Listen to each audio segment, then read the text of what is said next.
About 12 months ago, I received a call from James. He wanted me to help him with his business for marketing and promoting to vet practices. And I get a lot of phone calls to help businesses, and I usually get involved in some format.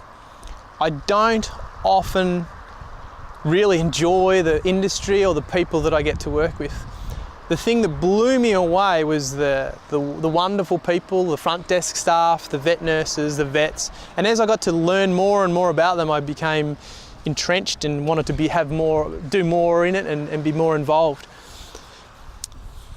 December last year, I was talking to a vet owner, and I was weighing up the decision that I had to have my dog euthanized, and I was torn. How did I have to decide on my best friend?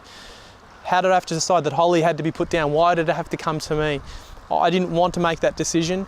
Fortunately, I spoke to the vet, and he told me how an important part of his job it was and how much he enjoyed it. I was then referred to a particular practice. My dog had kidney failure and her back legs were covered in like a cokey colour. I was distraught. I thought I was going to be better equipped. I made the phone call, and in a very 40-plus-year-old man's voice said, what time are you open till? I didn't know what else to say. And they said, is it a pickup or delivery? And I went, I need to get my dog, I have to get my dog put down. And then I got upset, and the person goes, oh, I'm so sorry, we're booked out. And I was like, oh, you're booked out? And how do you know the dog needs to be put down? And there was all these questions that she knew she didn't know what to say, but she wasn't prepared. She didn't have the tools, she didn't have the systems or the approach. And I said, how are you positioned tomorrow? And it was around Christmas time. We had a Christmas event to go to, and I was distraught. And she said, we're fully open tomorrow, like there's no bookings. I called up the following day, and they said, oh, we're booked out. But she knew me and she remembered me, and she said, give me 30 minutes and come up. When I got there, they had the door open for me. They said, oh, you must be Scott, that must be Holly.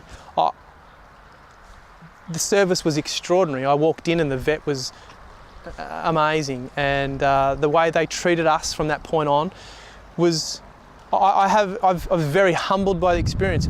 But the initial contact was terrible, and it wasn't what this front desk person wanted, because she was a passionate animal lover, but she didn't know, or she hadn't been shown some of the. Now, she might have been busy, granted, and there might have been a lot of other factors, but I want to help you guys not have to be put in those positions, so that you can have good tools and tactics, so that when someone else calls, you can treat them the way that I was treated from the beginning of the process, rather than some of the people missing that particular opportunity.